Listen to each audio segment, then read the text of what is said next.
Bien, buenos días. Continuamos con el curso de Teoría General de la Responsabilidad Civil.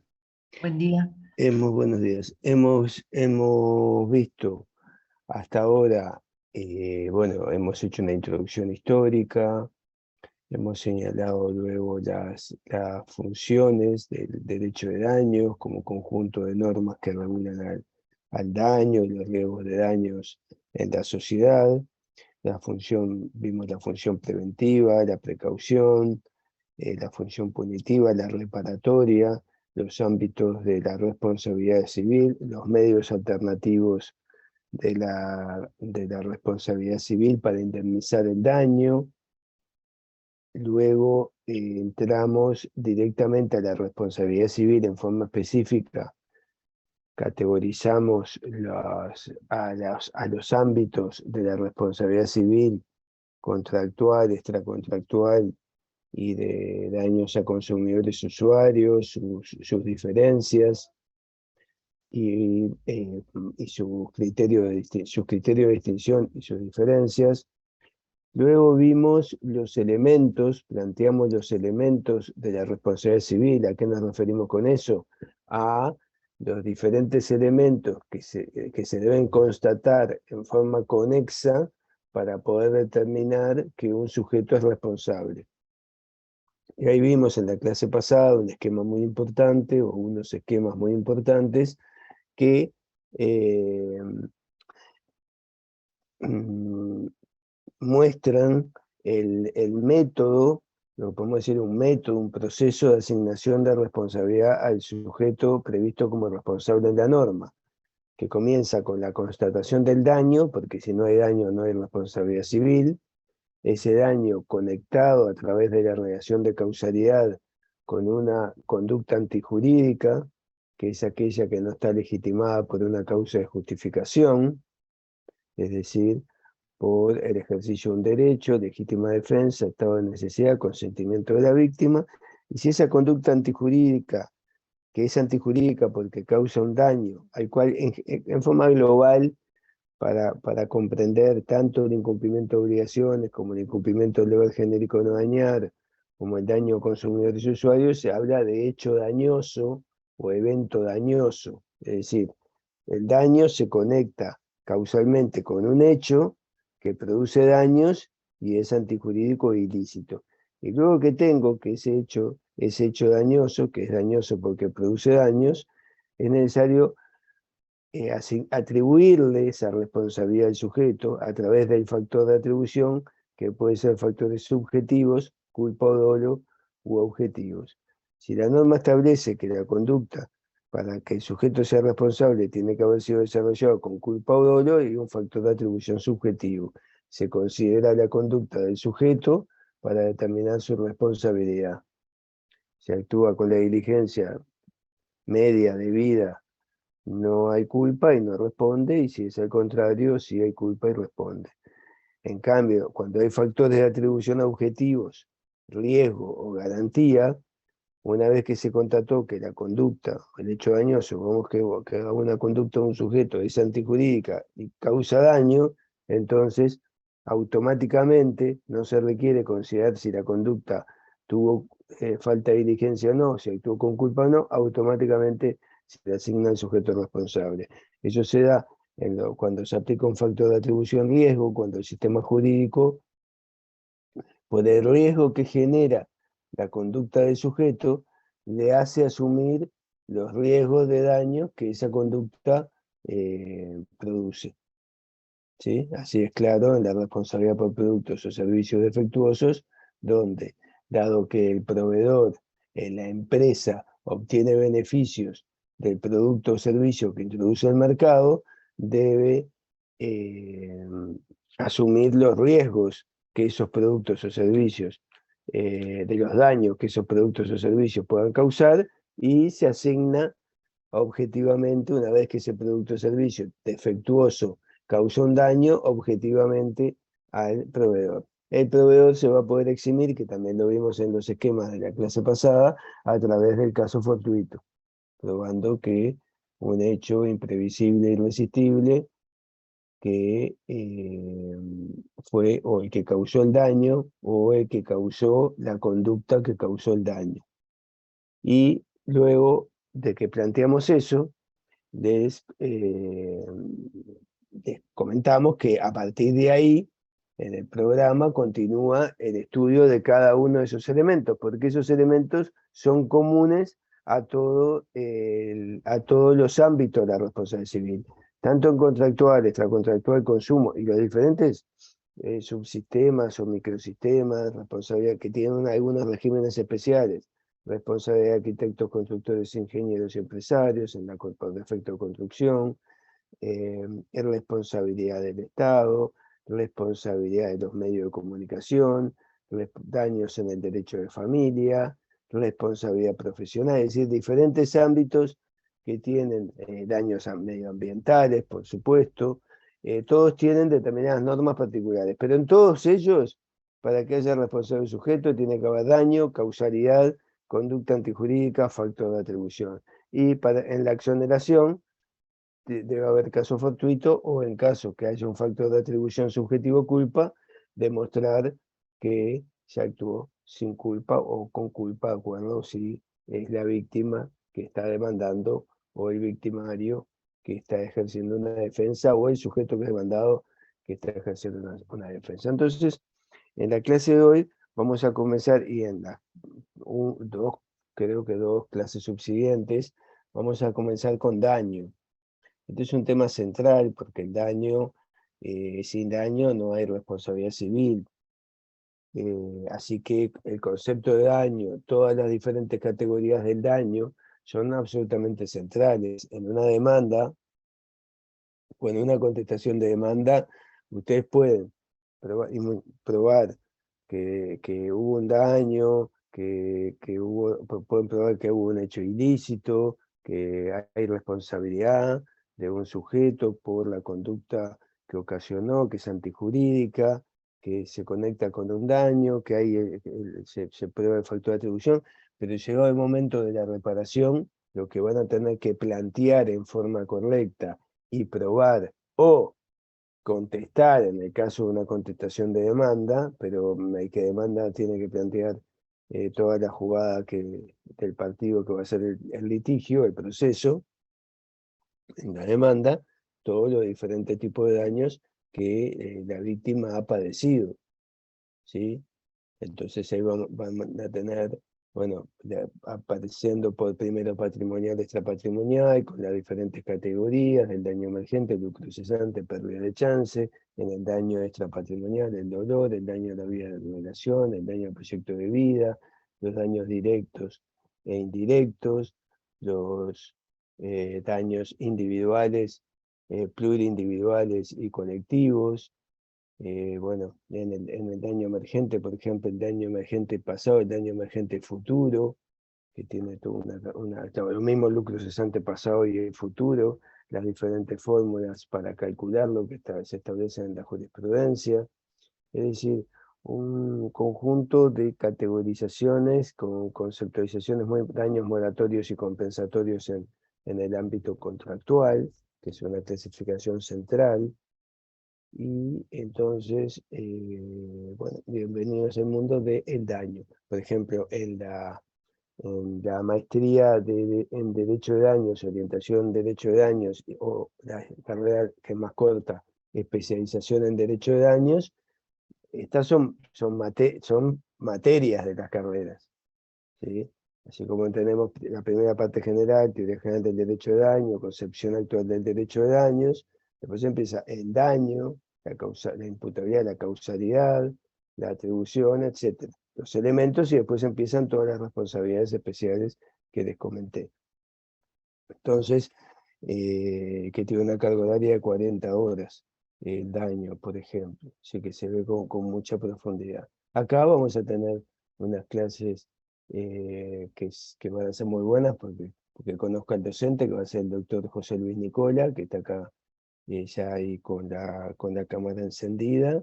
Es profesor asistente grado 2 de Derecho Civil, y además es magistrado, es juez letrado de la capital, después de haber hecho una experiencia de muchos años por el interior del país, y ¿qué me ponen acá? Y algunos ya lo conocen del curso de obligaciones y contratos. Acá hacen una intervención. Las intervenciones las hacen cuando pueden intervenir levantando la mano, o de la forma que creo que es la mejor. Piden levantar la mano, le damos la palabra como venimos haciendo hasta ahora. Bien, entonces, José Luis, te cedo la palabra y también estás como coanfitrión, así que Bien, perfecto, gracias. Muy bien. Sí, como decía el profesor Mariño, la idea va a ser ver un elemento central de la responsabilidad, que lo van a ver en todos los subsistemas de responsabilidad, que es el daño. No hay responsabilidad civil sin daño, y desde este elemento, que es un elemento que se estructura o se coloca como un elemento estructural en, en aquel proceso que nosotros hacemos mentalmente para saber si una persona o, debe ser condenada o no a reparar, a indemnizar, se encuentra el daño. ¿Se escucha bien, no? Bien. Veo que todos hacen Sí, profe. que sí. Buenos días. Muy bien. Vamos ahora a compartir pantalla con un PowerPoint que vamos a ir a ver. Seguramente la clase de daño nos lleve esta clase, la clase que viene y tal vez la clase del lunes. Y con esto no tenemos que escatimar en el tiempo, porque obviamente se trata de un elemento fundamental y,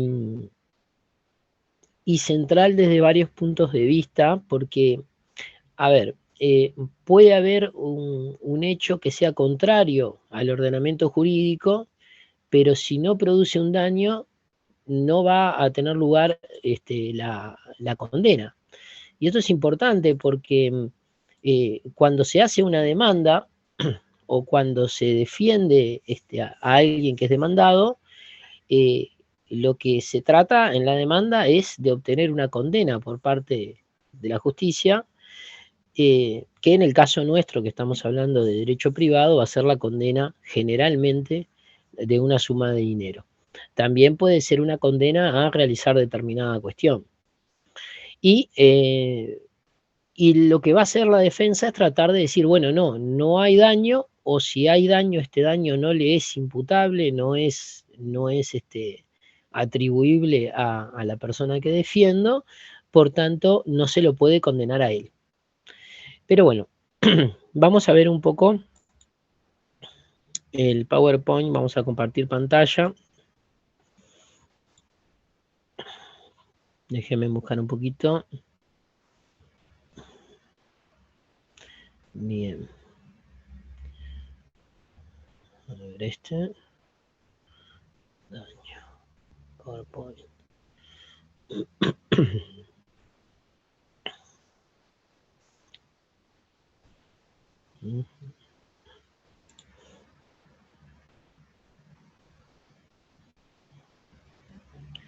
Déjenme ver un minuto.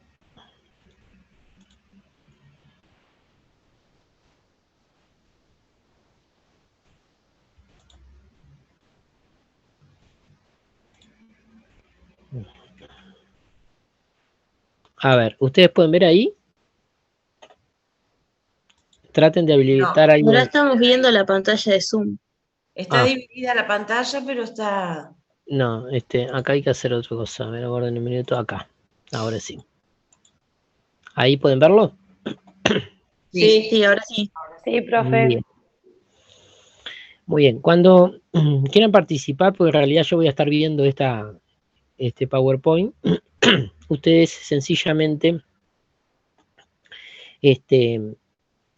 habilitan el micrófono y ahí directamente vamos al Zoom interactuamos en el tema. La primera cuestión que tenemos que tener claro es dónde ubicamos al daño dentro de este proceso de asignación. Lo que nosotros tenemos que tener claro primeramente es que, a ver, en la materia docente se recurre muchas veces a los esquemas o a los modelos explicativos para tratar de transmitir el conocimiento. No es que en la práctica ustedes lo vean estrictamente como un esquema o en este caso como el proceso de asignación, sino que eso es una operación mental que ustedes van a hacer cada vez que tengan un caso y lo hacemos con fines pedagógicos. Y esto viene por ese lado. Primero, en nuestra mente tenemos que ubicar al elemento daño y el elemento daño es un elemento central en lo que hoy se conoce como el derecho de daños. El derecho de daños, que antes solo se hablaba de la responsabilidad civil, comprende dos grandes áreas, por así decirlo. Una que es la clásica responsabilidad civil, que es lo que vamos a ver en la mayor parte de los temas que vamos a mencionar en esta clase por lo menos, y otra que refiere al llamado derecho de daños preventivo. En caso de la responsabilidad civil, es donde hablamos del proceso o el método de asignación de responsabilidad. Como decía el profesor Maniño, tiene que haber un daño, este daño tiene que ser consecuencia de un determinado hecho o evento. Este evento tiene que a su vez conectarse con un sujeto legitimado como responsable del daño. Se conecta a través de un factor de atribución objetivo o subjetivo, ¿sí? Por ejemplo, no sé, la responsabilidad de los padres por los hijos que son capaces de delito civil, pero son todavía menores de 18 años, va a ser una responsabilidad por garantía, o la del empleador por el empleado. En definitiva, es una responsabilidad por hecho ajeno, responde por garantía. Entonces, ahí está el factor de atribución para atribuir, por ejemplo, una responsabilidad a estos sujetos. Por otro lado, el daño causado por culpa o por dolo. Se ve muy claro en materia de accidentes de tránsito. Todo eso hace a la responsabilidad civil. ¿Pero por qué hablamos de responsabilidad civil? Porque hay un daño que efectivamente acaeció y lo que nosotros tratamos de observar y analizar y estudiar es cómo hacemos para repararlo. Por otro lado, otra gran área dentro de lo que es el derecho de daños es el llamado derecho de daños preventivo. Acá actúa el sistema jurídico, actúa ex ante, quiere decir, actúa antes de que acaezca el daño. En definitiva, cada vez se ve... Disculpe, profesor. Sí. ¿Podría repetir de nuevo cuál era la gran otra área? Porque me perdí. Capaz está en el PowerPoint, pero estoy sacando apuntes y no lo veo bien. A ver, ¿acá se ve el PowerPoint? Ahora lo sacó. Ahora se cerró. Porque en realidad pensé que además estaba compartiendo la pantalla de Zoom y la pantalla PowerPoint. Ahora sí, ahora lo van a ver. Ahí sí. Pero estábamos viendo ahora sí, profe. Sí. Bien. No, lo que les quiero decir es que hay dos grandes áreas. Una es la responsabilidad civil, que tenemos básicamente el problema de la reparación del daño o la indemnización del daño ya causado. Y por otro lado, otro gran segmento en el derecho de daños, que es el derecho de daños preventivo. Quiere decir, aquel sistema jurídico que está pensado para actuar antes de que acaezca el daño, ¿sí? Vamos a poner un ejemplo cualquiera. Sabemos que un determinado, una determinada, no sé, producto que está circulando en el mercado es nocivo para la salud. Actuamos antes de que siga causando daño y lo retiramos. O, por ejemplo, tratamos de prevenir el daño futuro. Igual acá no vamos a entrar tanto porque vamos a ir directamente a la responsabilidad civil. La responsabilidad civil parte de la base de que hay un daño y a partir de ese daño, bueno, ¿qué pasa con ese daño, con ese perjuicio? ¿Sí? La relevancia del daño como elemento central del derecho de daños es indiscutible, porque si no hay un daño cierto, en el caso de la responsabilidad civil, o un daño cierto a futuro o probable, en el caso del derecho de daños preventivo, no puede hablarse de derecho de daños. Tiene que girar todo esto alrededor de este concepto, en definitiva. Por un lado, la prevención y por otro lado, la reparación solo pueden tener cabida en relación a un derecho de daño sobre el cual hay certeza científica que ocurrirá o probabilidad. Y el derecho de daños reparatorios se ha entendido, como decíamos recién, que no hay responsabilidad civil sin daño. Bien, el daño como entidad central de la responsabilidad civil no es una cuestión que fue de toda la vida. Es más, podríamos decir que es bastante novedoso en comparación a lo que es este elemento desde el punto de vista histórico. No es que nunca haya sido relevante, al contrario, siempre fue relevante. El problema está, en definitiva, en que antes el elemento se ponía mucho énfasis en un sistema, y esto lo digo solamente ahora para que ustedes tengan una introducción sobre el tema, se ponía mucho énfasis en el elemento central de la culpa. O sea, antes, por así decirlo, de que si existieran todo el desarrollo del nuevo derecho de daños y que existieran obras muy importantes que pasaron a resaltar la relevancia del daño, el paradigma estaba, en definitiva, desde un punto de vista del derecho civil sancionatorio. El objetivo del derecho civil era que las personas no cometieran daños de forma culpable o dolosa, ¿sí? Sabemos que la culpa es no actuar con la debida diligencia, el dolo es actuar con intención de dañar, y por tanto, en definitiva, si alguien incurría en una de estas conductas, por ejemplo, causaba un daño de forma culposa por ser, no sé, omiso, por ser imprudente, por ser imperito, en su caso, o lo causaba con intención de dañar, ahí había un reproche jurídico y la persona tenía que ser responsable de ese daño, ¿sí? ¿Por qué era este razonamiento? Bueno, porque se ponía el énfasis en castigar al ofensor, aquella figura que debía actuar de otra forma, por ejemplo, sin intención de dañar o diligentemente, pero no lo hacía. En cambio, cuando acaecía un daño en el que el ofensor o la persona que se señalaba como responsable no había tenido ningún tipo de participación voluntaria, por así decirlo, o sea, el daño iba a acaecer igual, aún prescindiendo de la conducta del sujeto, ahí no había una responsabilidad civil. Lo que pasó es que con el avance de la tecnología y de la ciencia, empezaron a producirse cada vez más daños por personas o por hechos o por eventos en donde muchos sujetos quedaban sin reparación porque en puridad, cuando se iba a ver la conducta del ofensor o de aquel que se señalaba como responsable, no había incurrido ni en culpa ni en dolo.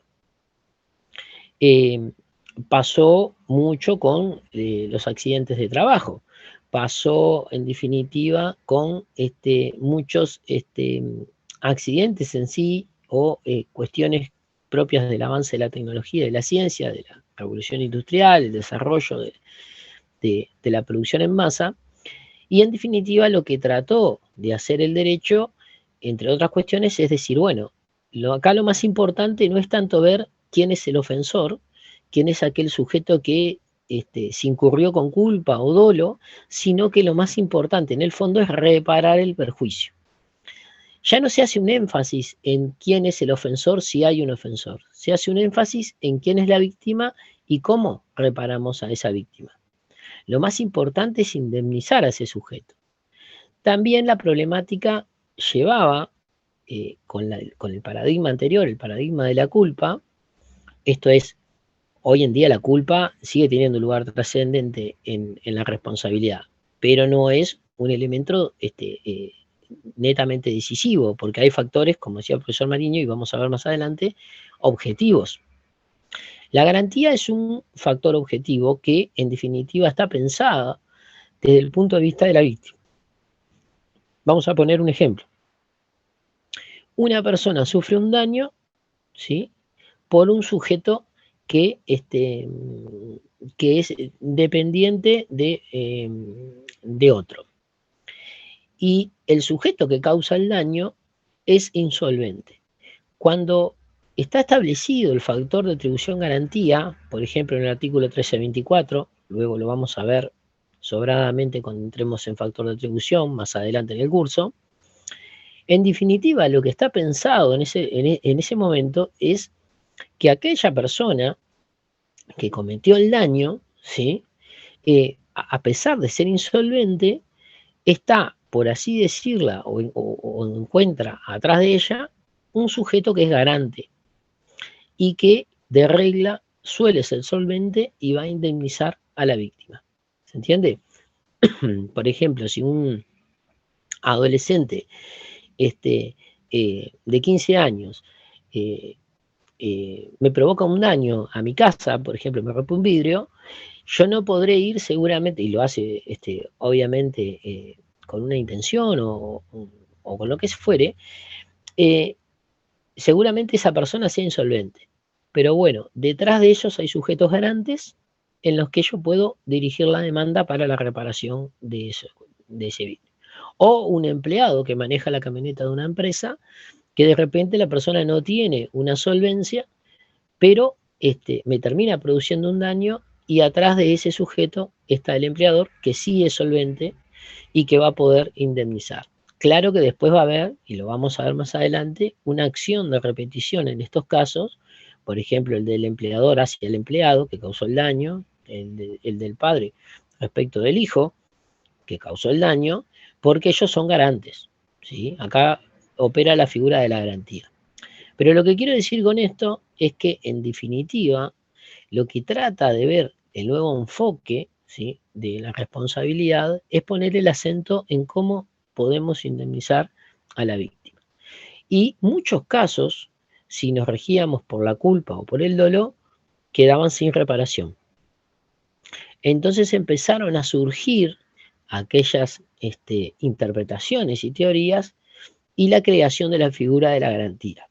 Más adelante se creó la figura o el factor de atribución riesgo, que puede tener muchos fundamentos, pero esencialmente tiene el fundamento de la actividad riesgosa. Ahora directamente vamos a ver solo el daño, pero después esto nos va a quedar bastante más claro. Por eso muchas normas del Código Civil se centró en el elemento de la culpa. Hoy en día tendríamos que decir que lo más importante a analizar es el daño y, evidentemente, si existe algún mecanismo de reparación previsto por el ordenamiento jurídico. Lo determinante para el operador jurídico antes era saber si la persona era culpable o no. Si no era culpable, no reparaba. Si era culpable, sí. Por eso se incluyó a la culpa en el artículo 1319, que es una norma pilar en responsabilidad extracontractual, ¿sí? Y en el artículo 1324 se interpretaba de esta forma. No se interpretaba. A ver, el artículo 24 nosotros vamos a ver que tiene casos de responsabilidad por hecho propio, esto es, cuando el sujeto comete el daño o se le imputa como si lo hubiese cometido, ¿sí? Si, por ejemplo, el daño es cometido por un menor de edad que no es capaz de delito, ese mismo vidrio que decíamos lo rompe un niño de 8 años, no es capaz de delito, ahí se va a ir contra los padres, pero no por el daño por hecho ajeno, porque no es capaz de delito, sino que va a ir directamente contra los padres por hecho propio, como si los padres lo hubiesen causado, ¿sí? Si tiene 15 la cosa cambia, porque ya hablamos de otra franja de edad dividida por el código, es capaz para responder, lo que en definitiva habilita la figura de la garantía. Pero también comprende casos, en definitiva, por responsabilidad por hecho de las cosas. Y hoy en día se interpreta de una forma muy, muy interesante, hay varias interpretaciones, pero todo esto surge a partir de que no vemos solamente a la culpa en el 1324. Vemos la culpa, vemos la garantía y, en definitiva, todos los desarrollos que hay. El eje se centra en sancionar por lo menos lo que era antes, al que ha causado el daño con culpa o con dolo, y en estos casos el fortuito es identificado con la ausencia de culpa. En el juicio, con el paradigma anterior, me presentaba el juicio y decía, no, yo en realidad no fui culpable de este daño y ahí directamente no se me imputaba. ¿Sí? Y acá teníamos el problema. La víctima se enfrentaba a la prueba de la causalidad, de la culpa y del dolo del demandado, pero esto impedía en muchos casos la indemnización. ¿Por qué de la culpa al daño? Bueno, hoy en día ese enfoque no es admisible. Si bien la responsabilidad civil puede derivar de la culpa o el dolo, que puede haber responsabilidad, es evidente que puede haber responsabilidad sin culpa. El ejemplo son algunos supuestos del artículo 1324 que decíamos.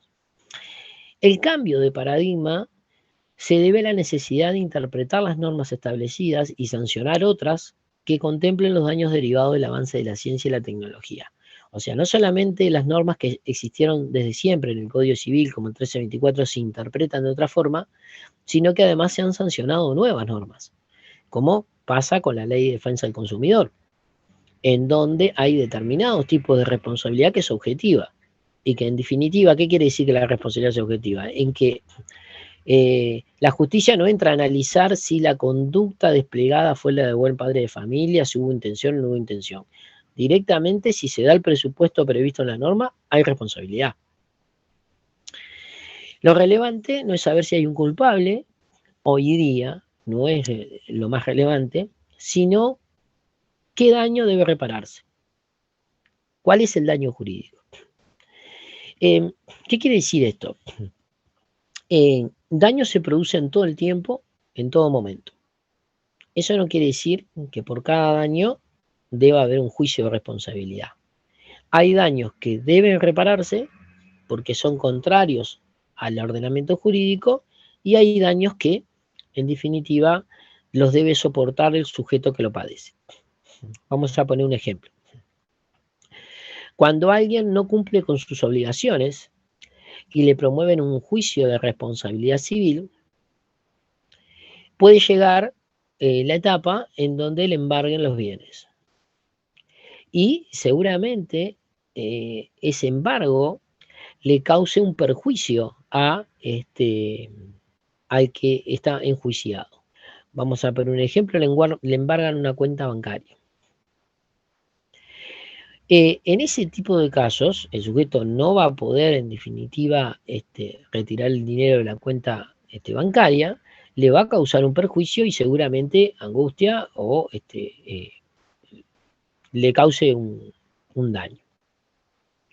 Pero ese daño no es contrario al ordenamiento jurídico, porque es un daño que el propio sistema jurídico permite en determinados casos.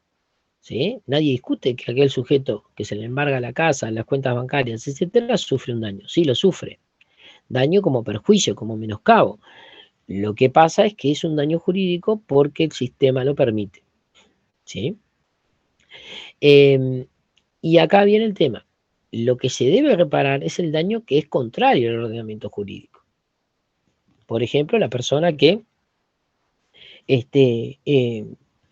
tiene un accidente de tránsito y en definitiva no tenía por qué sufrirlo. Aquel deber genérico de todos de no dañar a otro, sufrimos un daño que no debimos padecer y en definitiva también tenemos la acción para reparar. O en materia contractual, celebramos un contrato y la otra parte no cumple.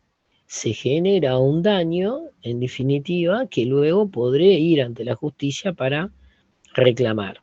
Todo en base a ese concepto de obligación que vimos en el curso del primer semestre. Aquel concepto de relación jurídica obligacional de la que deriva el contrato, por ejemplo, en este caso. ¿Sí?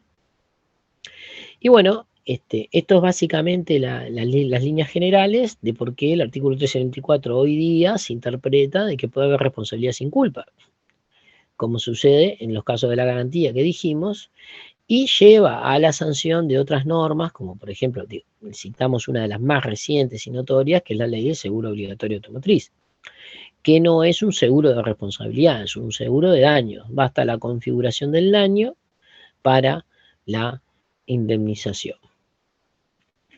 ¿Hasta acá venimos claros?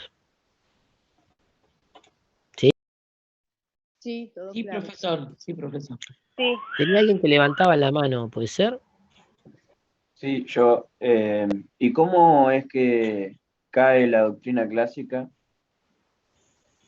Es decir, por este fallo de que solamente tomaban la culpabilidad. Bueno, esto fue un proceso.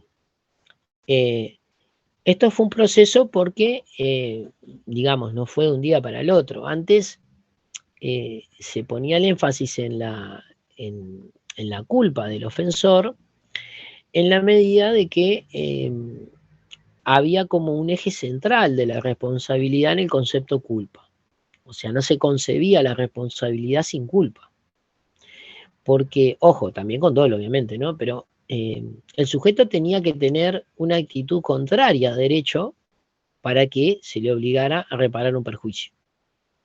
Digo, si ustedes, y esto no es nada del otro mundo, pero ustedes que van a cursar estas materias van a estar instruidos, pero seguramente se encuentren con algún vecino, algún familiar, que todavía en la base de su razonamiento esté este aspecto.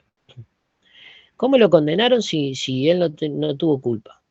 Bueno, a veces, o incluso en un asado el domingo con la familia, alguien dice, pero la persona no era culpable. Bueno, se centran mucho en este elemento de la culpa, porque para la persona común, digamos, no aquel que hizo el curso de obligaciones y la facultad de Derecho, la culpa sigue siendo el único mecanismo que permite responsabilizar. Nosotros que nos instruimos, y estamos diciendo a todos los que estamos conectados aquí, todos los que están cursando la facultad, sabemos muy bien de que la culpa es un factor de atribución. ¿Qué quiere decir? Es un factor que permite la traslación del daño de un sujeto que lo ha padecido a otro que el ordenamiento considera responsable. Pero no es el único. Más allá de los factores subjetivos, están los llamados factores objetivos. Y acá lo importante es que exista un factor de atribución. El factor de atribución existe porque el ordenamiento entiende que el daño que padeció ese sujeto no debe ser soportado por ese sujeto, sino por otro con determinado fundamento. A ver, María Carolina López levantó la mano. Buen día, profesor. Le quería consultar con respecto a la responsabilidad objetiva o factor de atribución objetivo de los funcionarios del Estado, si podemos aplicar esto que usted está explicando en las distintas dependencias del Estado. Bien, acaba la contestación, porque en realidad el sistema constitucional prevé la responsabilidad del funcionario público, lo que también se ve reflejado en varias leyes. Acá hay puntos de contacto con la materia de la responsabilidad civil y hay, digamos, un tema aparte que se analiza desde el punto de vista, o se analiza aparte, digamos, y que no entraríamos. Lo que sí podemos hacer alguna mención, pero tampoco se relaciona tanto con lo que tenemos que ver en estas clases, es sobre la acción de repetición que a veces tiene el Estado contra el empleado cuando éste actúa con culpa grave y en definitiva ahí podría haber algún vericueto interesante. Pero no se relaciona estrictamente con el daño. Sí tenemos que tener en cuenta que el funcionario público puede, cuidado que con funcionario público hay varios conceptos, está el concepto más amplio, está el concepto más restringido, cuando ustedes en derecho público lo deben haber visto, lo van a ver, y hay que ver en definitiva qué tipo de caso concreto se plantea.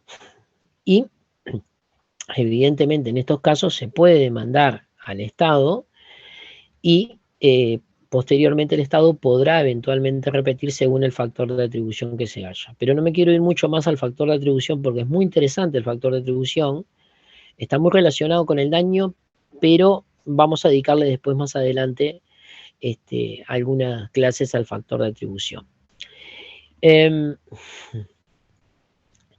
Se verá más adelante, bien, muy bien, como señalaba Mariño. Entonces, volvamos a la diapositiva.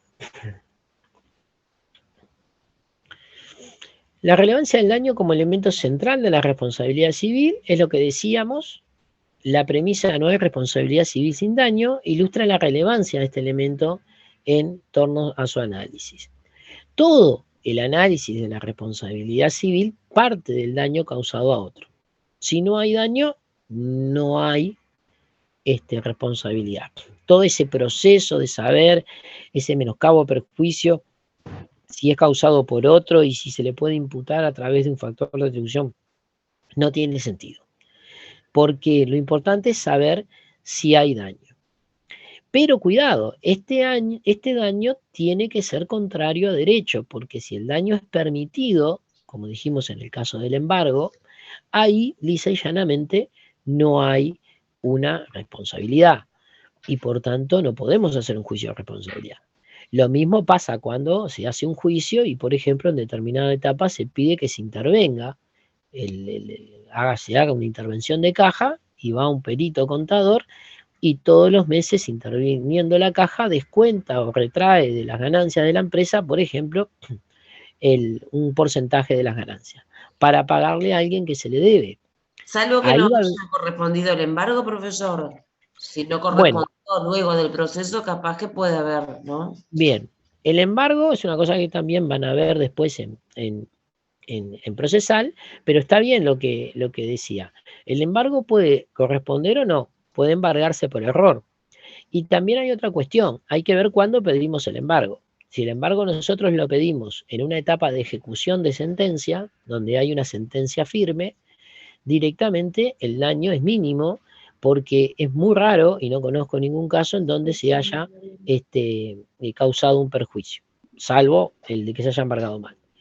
Pero antes de empezar el juicio o al momento de empezar el juicio, esto quiere decir no hay una sentencia de condena, se puede pedir lo que se llama el embargo cautelar previo al juicio, como medida, proceso previo al juicio, o al iniciar la demanda.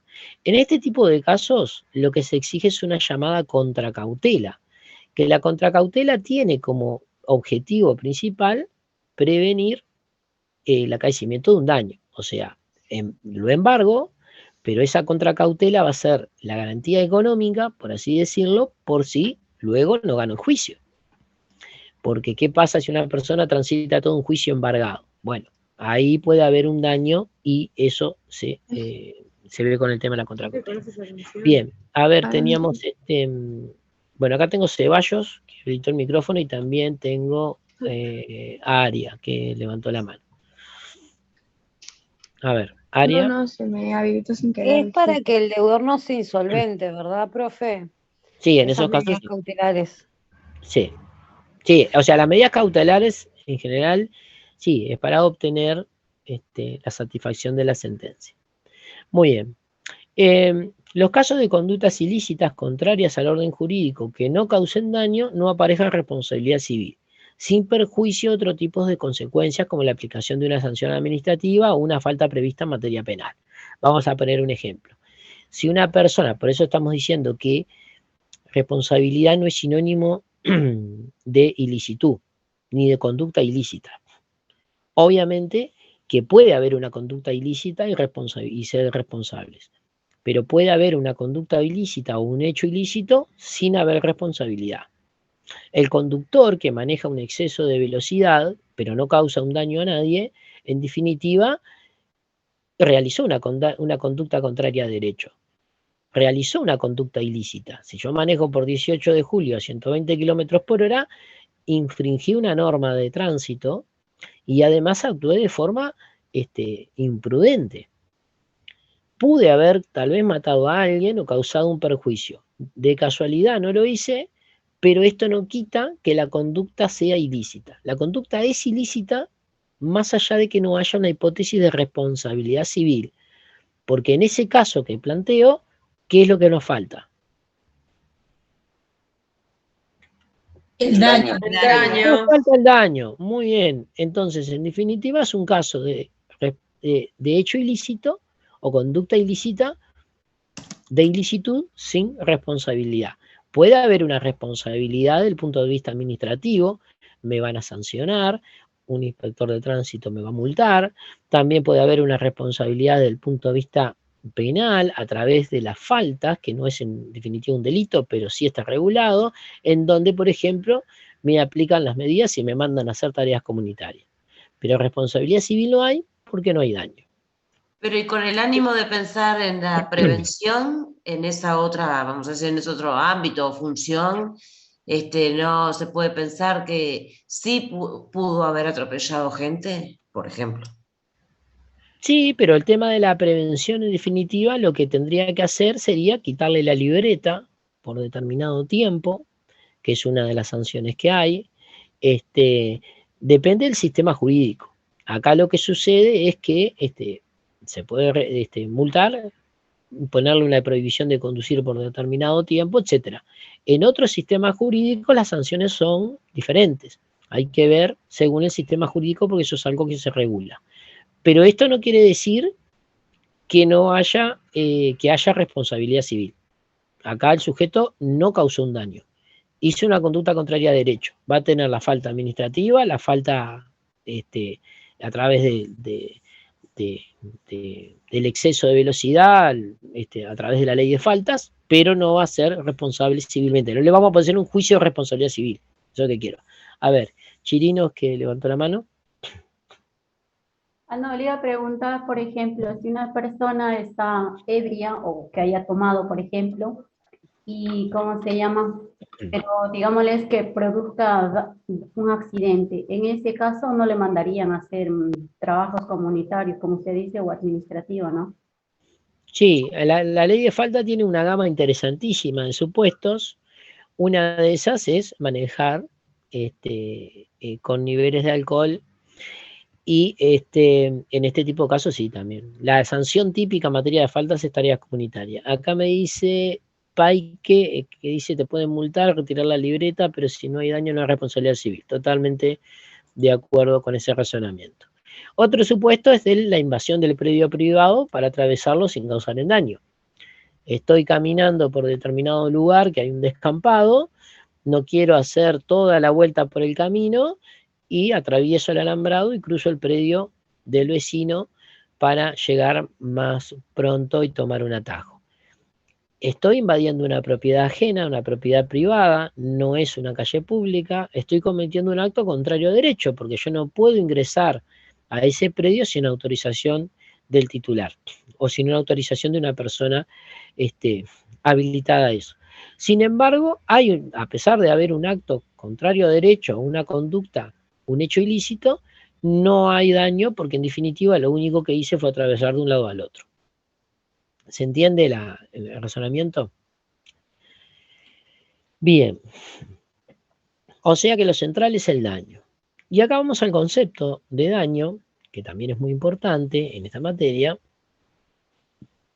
y que tenemos que analizarlo según lo que se dirá. Por un lado es el concepto de daño en un sentido amplio. ¿Qué es el daño en un sentido amplio? Bueno, es todo detrimento, perjuicio, menoscabo, dolor o molestia que padece una persona, tanto en sí misma como en su patrimonio.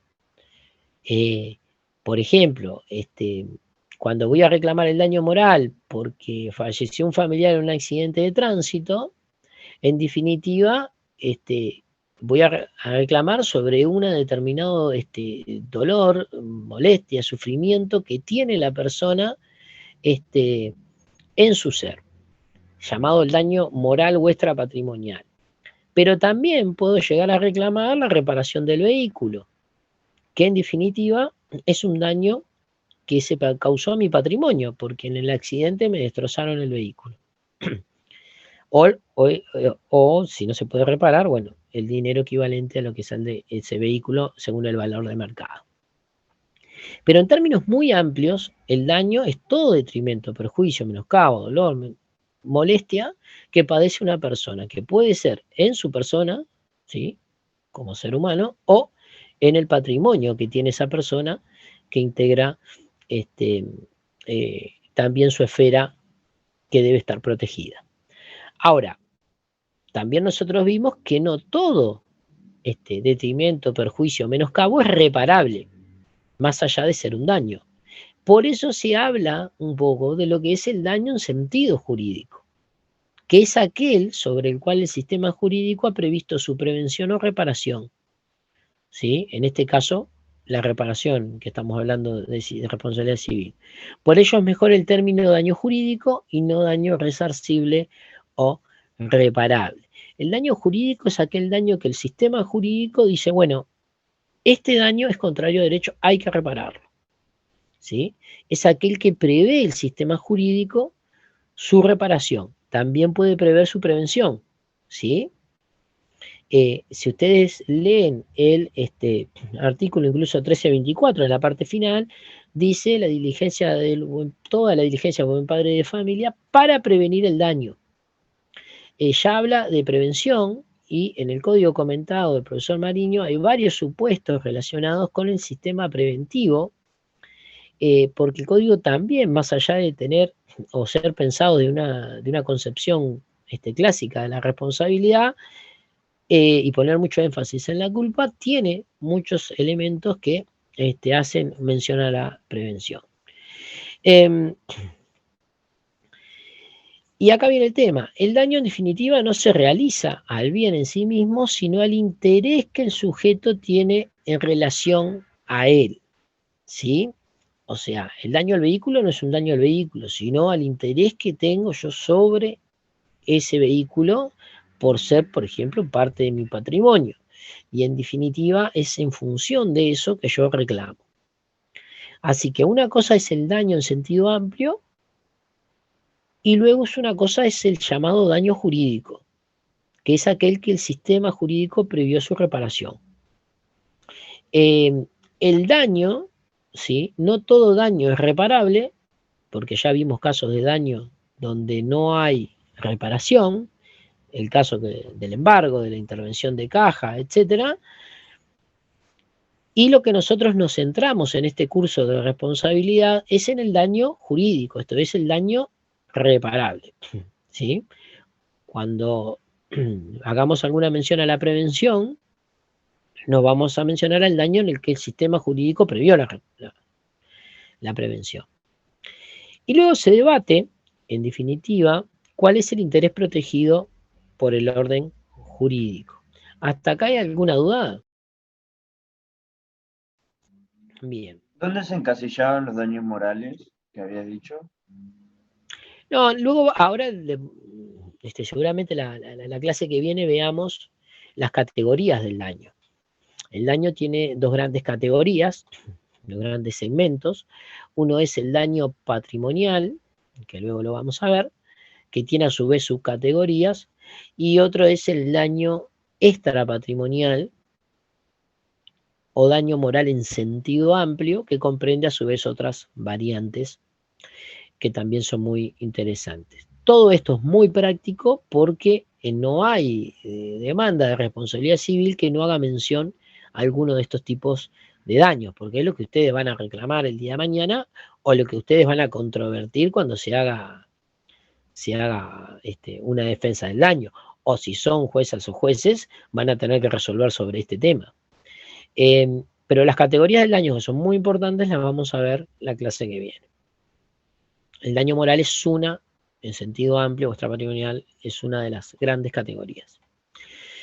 Lo que nosotros tenemos que ver en definitiva es que si el daño no es al bien en sí mismo, sino al interés que tiene el sujeto en relación a ese bien, hay que ver, en definitiva, cuál es el interés protegido por el orden jurídico. Y hay dos grandes posiciones en materia teórica sobre, en definitiva, cuál es el interés protegido por el orden jurídico. Un enfoque es ver al daño como lesión a un derecho subjetivo o a un interés legítimo.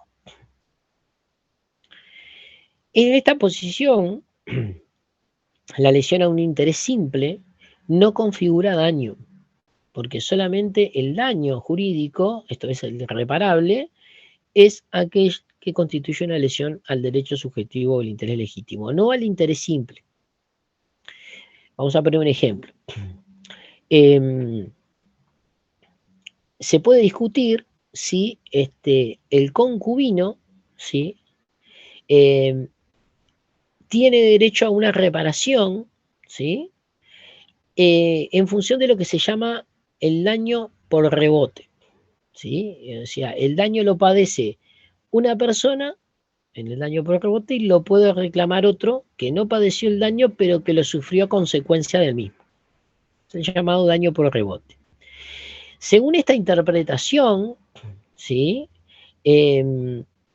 Podría tener lugar o admitir el daño por rebote en el caso del concubino, con un fundamento en el artículo 40 de la Constitución, tratando de entender un concepto lo más amplio posible de familia, pero no podría tener reparación porque no encuentra una protección sobre la base de un interés legítimo, sino de un interés simple, aquel caso del novio o la novia que recibe asistencia económica de esa persona que sufrió el daño que no tiene relación jurídica con la víctima.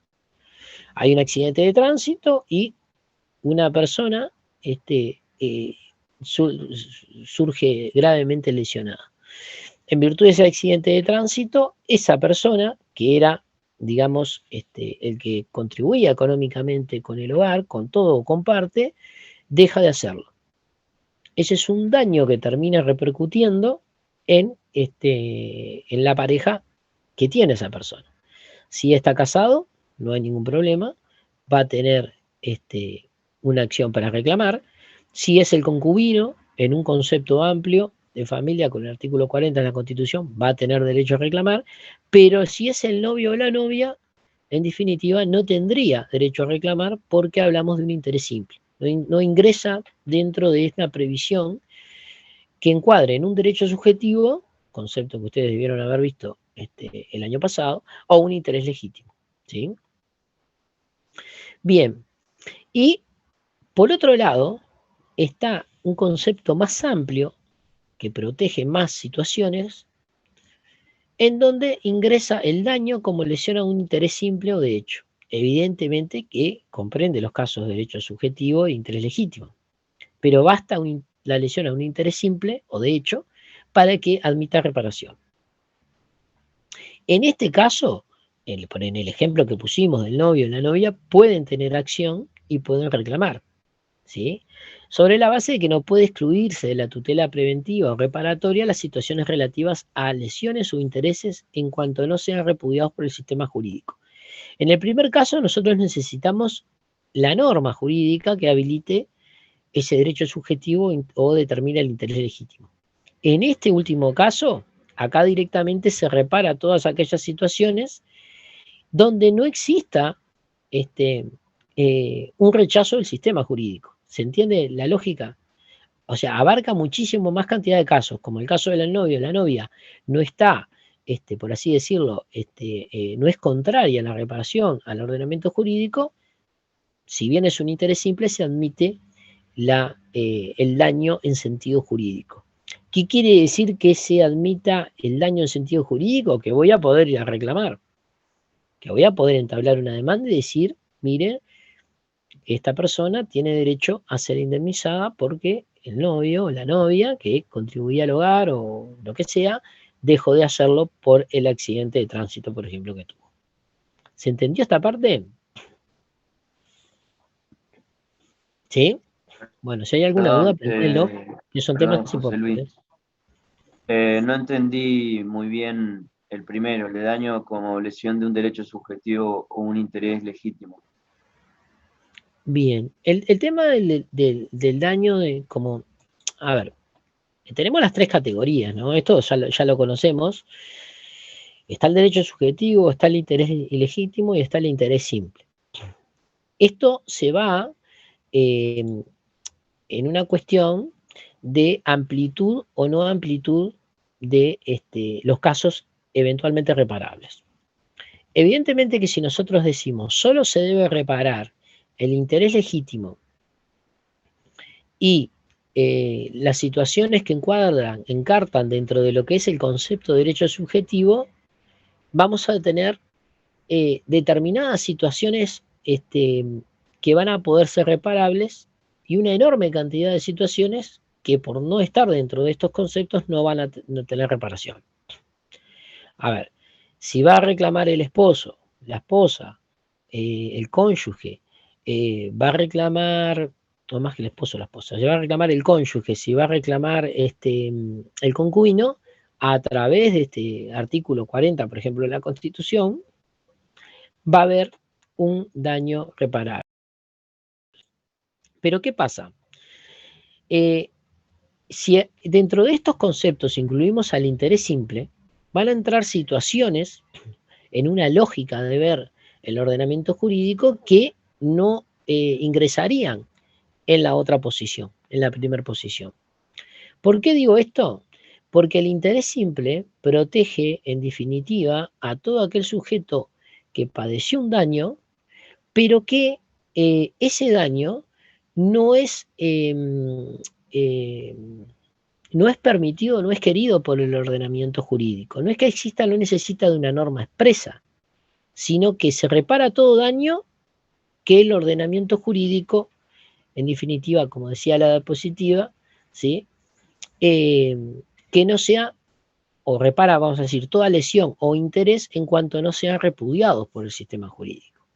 ¿Sí? O sea, es mucho más amplio. Una cosa es decir, bueno, vamos a reparar solamente los supuestos de daño al derecho subjetivo, al interés legítimo, y otra cosa es decir, no, vamos a reparar todos los casos de daño, salvo que el sistema jurídico no quiera, en definitiva, que se repare. ¿Se entiende? Es más amplio. Viene por ese lado el tema. Sí, ahí sí. Viene por ese lado. Disculpe, sí. Profesor, ¿y usted qué posición tiene? ¿Si la primera o la segunda?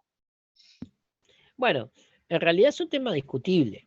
Si nosotros pensamos esto desde la perspectiva de la víctima y de la víctima civil, ¿no? Y de la necesidad de que ésta tenga una reparación y que tiene derecho a ser protegida, bueno, podemos inclinarlo por la concepción amplia, ¿no? Porque lo importante es reparar. Si el ordenamiento jurídico no quiere que se repare, evidentemente no vamos a hacerlo. Y acá tenemos los casos de los daños que no son contrarios a derecho. Sí, a ver, teníamos a alguien que levantó la mano. Bueno, dependiendo del caso se tendrá la posición, creo. Bueno, ahí Chirinos lo que dice depende. Bueno, capaz que ustedes están defendiendo una parte actora y dicen el concepto amplio, y cuando van a contestar la demanda en otro caso dicen no, es el concepto restringido, así defienden al cliente. Pero bueno, a ver, Apolo levantó la mano. Profesor, una consulta. En el caso de reclamación de daños por el tema de concubinato, ¿el concubinato tiene que estar legalmente registrado o comprobando que vive en concubinato ya le corresponde? Bueno, no, ahí lo del concubinato, igual no voy a entrar mucho en el tema, pero el concubinato hoy día, ya hace más de 30 años, tiene una consagración jurisprudencial, y esto es importante porque está en la práctica en cuanto a los derechos del concubino en determinadas situaciones. La ley de concubinato, que ustedes deben haber estudiado o van a estudiar cuando hagan familia y sucesiones, equipara prácticamente el régimen, por lo menos en lo que es el régimen patrimonial del matrimonio, al concubinato que está regulado por la ley. El concubinato con determinadas características, con determinado periodo de tiempo y bueno, con todo lo que exige la ley. Pero creo que hoy día cualquiera de las dos situaciones, sea el concubinato muriosorio o no, sea el concubinato reconocido judicialmente o no, va a tener derecho para reclamar. ¿Sí? Bien. Gracias. Volvemos a la... Sí, ¿alguien iba a decir algo antes de pasar? Creo que el concubinato es reconocido, digamos, de 2 años en adelante, ¿verdad? ¿O no? Tiene 5 años. En realidad hay determinadas características, pero tiene que tener 5 años y, bien, ahí como dice Bertoletti, Mía, sí, tiene que tener 5 años. Esto no quiere decir que antes de los 5 años no haya concubinato, puede haber concubinato, lo que no va a cumplir con los requisitos de la ley. ¿Sí? Habilita el micrófono, Mía, porque lo veo que quería No, te participar. estaba diciendo eso, que en realidad no, no se necesitaba 5 años como para que sea un concubinato legal. Bien, perfectamente. Es el concubinato legal. Esta distinción entre el concubinato muriosorio y no es ya desde hace mucho tiempo. Justo ahora quedó en primerísima plana. Pero en definitiva, ahora tiene una cancelación legal. Bueno, leo un par de mensajes y ya pasamos a la diapositiva. ¿Podría dar un ejemplo de daño como lesión a un interés simple o de hecho? Bueno, ese, el del novio o la novia. Ese sería un caso, el interés simple. No ingresa dentro de lo que es el concepto de familia. Es más, podríamos hasta sostener el caso en donde la persona ni siquiera vive, ¿sí?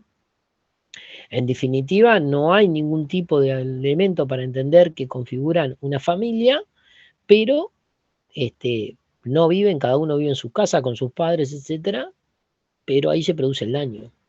Y ese sería un caso típico, un interés simple, ¿sí? Bueno, pasé a la diapositiva nuevamente.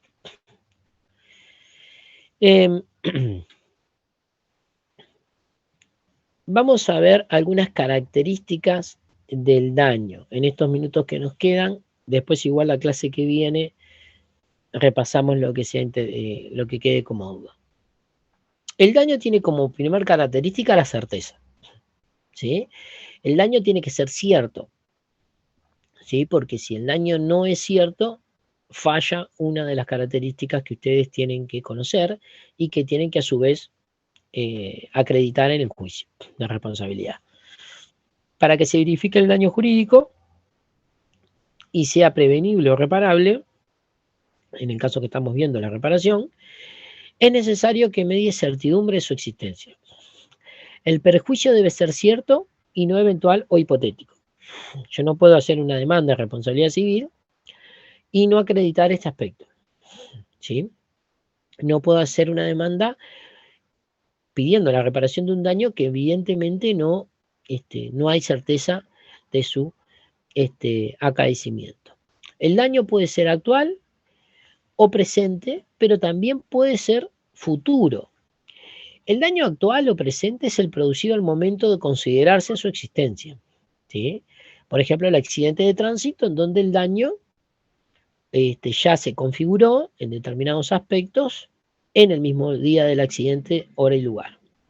El futuro es aquel daño que todavía no ha sucedido, pero existe certeza de que ocurrirá, ¿sí? Por ejemplo, porque puede ser la prolongación de un daño actual. Vamos a poner un ejemplo, tuvimos el accidente, me lastimé la pierna o tuve una fractura. Ahí hay un daño, ¿sí? Cierto y presente, pero asimismo también hay un daño futuro en cuanto a la prolongación de ese daño que va a durar en el tiempo. Ya sabemos que no es el daño que se produjo solamente ahí, sino que va a permanecer y va a traer otras consecuencias. También el daño futuro como perjuicio que ocurrirá más adelante en el futuro, ¿sí? No voy a poder hacer determinadas cosas. El daño, bueno, y en el marco de un juicio de responsabilidad civil, en ambos casos el daño tiene su origen en la producción de un hecho dañoso presente. O sea, siempre hablamos de un hecho dañante o dañoso que ocurre, donde se genera el daño, pero esto tiene evidentemente consecuencias en el momento de acaecido el hecho, pero también con una proyección al futuro. Ahí entran todas las categorías que ya vamos a ver de daño, como por ejemplo el lucro cesante. Ese día no voy a poder ir a trabajar, pero seguramente no voy a poder ir por la lesión que tengo durante 3 meses más a trabajar. y ahí me voy a perder de ganar mi sueldo durante 3 meses. Ahí hay un daño también que se proyecta hacia futuro, pero que tiene su origen en el siniestro. En definitiva, todo parte de ese hecho o evento dañante. ¿Sí? ¿Hasta acá alguna duda? Bien. Bien, a ver, acá tenía un mensaje. Profe, Bien, dependiendo del caso se tendrá la posición, creo. ¿cómo Bien. saber si un daño va a ser a futuro? ¿Cómo puedo obtener esa certeza? Bueno, acá eso va en las categorías del daño, ¿no? Cuando ustedes tengan que hacer la demanda, van a evaluar y seguramente cuando tenga que contestar una demanda van a contrarrestar. Muchos daños en realidad, a ver, si ustedes hacen una demanda el otro día del siniestro de tránsito, van a tener una gran cuestión en determinar el daño futuro, porque es más, capaz que no lo vio un médico para dar una estimación, capaz que la persona no fue intervenida, etc. Por eso hay un plazo para demandar. Y ustedes dentro de ese plazo pueden demandar en cualquier momento y muchos profesionales esperan a que pase un determinado tiempo, no todo el plazo, no hacer una demanda al último día, pero sí ahí estiman. Después ustedes verán, hay personas que tienen accidente de tránsito y a los 3 meses están perfectamente bien porque tuvieron lesiones menores y eso no quiere decir que la demanda no pueda haber. Va a ser la demanda, pero ahí no va a poder reclamar lucro cesante hacia futuro, porque en definitiva la persona sí se perdió de ganar esos 3 meses el sueldo. Eso sí lo va a reclamar. Pero si la persona al momento de la demanda ya está trabajando y normalmente no va a poder reclamar lucro cesante futuro. Todo depende de la entidad del daño que se va a calibrar con el tiempo. Es más, muchas veces hacen una demanda y en el correr del proceso ocurre un hecho nuevo, que luego lo alegan como hecho nuevo en el proceso, en donde permite o determina la ampliación de la demanda y de la condena. Por ejemplo, la persona hace una demanda por lesiones en una pierna, pero cuestión de que en el correr del proceso la persona le tiene que amputar la pierna. Ahí amplían los daños por una determinada cuestión que es consecuencia del siniestro. Sebastián Torres, lo escucho. También se pueden incluir los daños, es decir, los daños, el error aritmético que produce un daño. No, el error aritmético viene más que nada, a ver, si nos referimos al error aritmético, el error que usted puede hacer en un cálculo de una demanda, eso se corrige. Eso se corrige. No, el error aritmético viene por el lado más que nada si nos referimos a esto, ¿no? A que usted cometió un error al momento del cálculo. Otra cosa es decir, yo reclamé $100.000 por daño moral y después le cortaron la pierna. Entonces no voy a reclamar $100.000, voy a reclamar 500.000. Porque no es lo mismo tener una pierna lesionada que no tenerla. Pero ahí Entonces ahí hay una ampliación, pero eso sí ya interpuso la demanda. Ahora, si Yo usted me no refería, por interpuso ejemplo, a un ingeniero se equivoca en un cálculo y hay un daño a futuro, o un arquitecto. bueno, ahí entra todo lo que se llama la responsabilidad del constructor o del arquitecto, que tienen una regulación específica, y eso es un supuesto muy, muy específico. Pero en realidad, si hay un error, obviamente, de ese tipo, habrá que ver, en definitiva, en qué consistió el caso concreto para determinarlo. Lo que quiero decir es que eso solo se va a saber cuando ocurra el daño o si hay una actuación ex ante, quiere decir, ahí directamente lo que tienen que tomar son medidas preventivas y obviamente lo que va a haber o podrá haber, dependiendo de lo que sea, es un juicio, sí, por los costos que tenga la reparación de ese error. Sí, Chirino. Profesor, me surgió una duda o una consulta. A ver, por ejemplo, si yo pierdo un brazo, mi brazo, por ejemplo, por perder, ¿tiene un valor, por ejemplo, por esa reparación? O si pierdo una pierna, ¿tiene un valor específico que esté estipulado? No tiene, porque no es comercial. A ver, un valor va a tener, porque en algún momento, en definitiva, va a tener que haber una estimación. Pero lo que no tiene es un valor de mercado. Cuando yo voy a ver el daño que le hicieron a mi vehículo, y voy a decir, bueno, le rompieron el tren delantero, el faro izquierdo, esto y aquello, le hicieron saltar los airbags. En definitiva, la reparación de todo esto, según el valor de mercado, sale sin, yo qué sé, $10.000. Y digo eso. Y al proceso voy, aporto todo lo que son todos los gastos. Y pongo, porque claro, uno va y ya entra a Mercado Libre o en cualquier lugar y empieza a ver los valores de esto, de aquello, se averigua con los talleres y lo pone. Eso tiene un valor de mercado. Todo el mundo sabe que un determinado tren delantero de tal vehículo sale entre tanto plata y tanta plata. Lo que no tiene un valor y una estimación en el mercado, porque no se comercializa, es es lo que usted dice. O sea, usted no entra y dice, ah, bueno, una pierna sale tanto. No, no hay eso. No existe ni se puede comercializar. El sufrimiento sale tanto. No, lo que sí, no tenemos más remedio y tenemos que estimarlo en una cuestión de dinero. Escucho a Mía. Yo decía, por ejemplo, si tengo un accidente y después pierdo la pierna, a ver, con las piernas puedo, o sea, tengo que caminar. Ahora voy a ser una inválida, voy a estar en una silla de ruedas. ¿Qué valor tiene todo? O sea, si había, por eso pregunto. Es todo estimación. Después lo veremos porque vamos a entrar específicamente en el daño moral. Pero todo se estima, de alguna forma. Y después vienen los problemas. Obviamente que capaz que viene una sentencia y lo estiman determinada cantidad de plata y uno va a decir, me estimó poco. El otro va a decir, me estimó mucho. Bueno, ahí se va la discusión. Sí, Mía. Yo lo que iba a decir era que con respecto a lo que estaba diciendo la compañera, también depende, por ejemplo, a qué vos te dedicás. Si, por ejemplo, sos un jugador de fútbol y perdés la pierna, por dar un ejemplo, va a valer mucho más de que si pierde, o sea, se va a estimar más valor de que si pierde la pierna otra persona que no se dedica a eso. Sí, ahí está también algún aspecto del daño moral que después vamos a ver. Y una cuestión también, pero esto simplemente aviso al navegante, no todo el mundo que hace deporte profesional está asegurado. Hay muchos casos donde hay un seguro que cubre este tipo de cuestiones porque bueno, se aseguran partes del cuerpo, aunque parezca decirlo medio de esta forma, pero bueno, soy, no sé, tal cosa y me aseguro determinada cuestión por si tengo un accidente o un siniestro.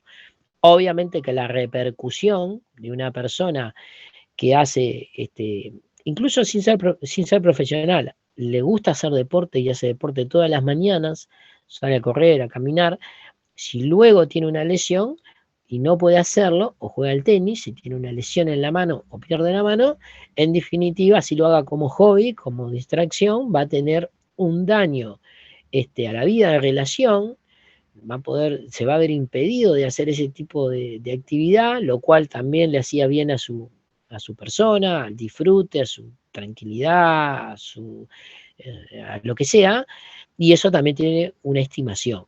Hablamos de estimación, no valor en el mercado, porque nadie va y entra en una de las plataformas y ve sufrimiento por no jugar al tenis como hobby. No hay una tabla, eso es una estimación.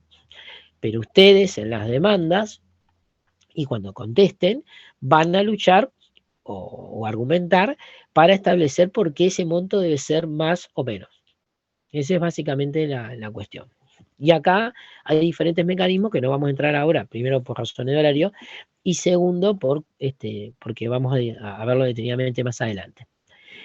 Acá dice, depende de la esperanza de vida, de la actividad a la que se decida, como dice la compañera, si es un jugador de fútbol, muchas circunstancias más. Claro, hay que ver el caso concreto. Esto no lo podemos decir, acá lo decimos genéricamente, podemos ver cómo lo intenta estimar las diferentes posiciones, pero claro, no hay un sufrímetro. Bien, no existe un sufrímetro. Bueno, algo para medir el sufrimiento. No, creo que es con sufrimiento. Sí. ¿Iba a decir algo? A ver, Torres, que levantó la mano. Pero en el caso de, por ejemplo, que había dicho Chirrinos, el ejemplo de perder un brazo, Para estimar los gastos que hago, voy y busco en la jurisprudencia el promedio que se ha pedido. Para estimar los gastos no va a tener problema, porque los gastos de atención médica en ese tratamiento, los gastos de una parte del brazo ortopédico, si se puede poner, los gastos de Perdón, me expresé medicación, mal, todo del eso daño no moral. hay problema, porque en realidad no es daño moral, eso es daño patrimonial. Ahí directamente los gastos de médicos ya se saben, el médico cobra tanto, la mutualista cobra tanto, los gastos honorarios son tanto, la medicación durante tantos meses sale tanto, y un brazo ortopédico sale tanto. Todo eso tiene un valor de mercado. Lo que yo digo es que no va a tener valor de mercado es el sufrimiento por no tener ese brazo, el sufrimiento moral y por otro lado la repercusión de no tener ese brazo en la vida en relación. Ya no voy a poder salir y jugar al tenis como me gustaba. O sea, eso es un sufrimiento, es un daño, es un padecimiento que no tiene un valor de mercado. Lo otro sí tiene. Por eso nosotros el viernes, vamos a entrar en la distinción entre lo patrimonial y lo extrapatrimonial. ¿Qué es lo que pasa? Que con lo patrimonial siempre es más fácil, porque eso sí hay un valor de mercado. Yo, el lucro cesante, no voy a poder trabajar por un año, ganaba 20.000 pesos por mes, lo multiplico por el año. Le podré obviamente hacer la actualización, los intereses, si va a haber un aumento salarial también lo incluyo, pero es una operación matemática. No puedo trabajar o no puedo hacer circular el taxi del que soy propietario por 3 meses, porque va a estar en un taller. Me daba de ganancia al taxi por mes $10.000. Bueno, reclamo $30.000, pero está todo estipulado. En el daño moral o extrapatrimonial no hay un valor de mercado y, en definitiva, va a haber una estimación como única forma de tratar de arribar a una reparación. Bien, ya es la hora. Escucho a D'Amico y cerramos la clase. ¿Qué tal? Buen día, profe. No, Buen día. una simple consulta. ¿El daño que sufre un trabajador, por ejemplo, en su empleo, estoy hablando del daño que se genera en años? Por ejemplo, yo conozco gente que ha sufrido, aparte de tendinitis, ya llega a un extremo que es muy agudo y que no puede seguir trabajando en lo que hace. Ese tipo de daño, ¿cómo se repara? O sea, ¿tendría que tener un seguro sobre los brazos o algo del estilo? Bien, espere que ya saludo. Bueno, saludo a todos los que tengan buena jornada. Ahí hay leyes especiales, en la regulación especial, porque los daños producidos en materia laboral tienen varias normas especiales, como la ley de accidentes y enfermedades profesionales, la ¿No te cubre la 16.074. seguridad social? Bueno, ahí está, la ley 16.074 refiere al Banco de Seguro del Estado, que es el que tiene el monopolio para la reparación de a partir del 4.º día de la lesión de los daños. Por lo menos da una suma de dinero, que si es por una incapacidad permanente se llama renta, ahí ya nos vamos igual al derecho laboral, y hay que ver el tipo de daño, también hay una evaluación médica, etcétera. Ahí hay un sistema específico que no es el de derecho de daño. Si hay una relación subordinada de trabajo, tiene normas especiales. Nos vemos el lunes que viene a las 8 de la mañana. Que tengan buena jornada. Bueno, muchas gracias, Gracias, profe, el profesor. viernes. Muy clara la clase. Muy bien, que pasen bien. Muchas gracias.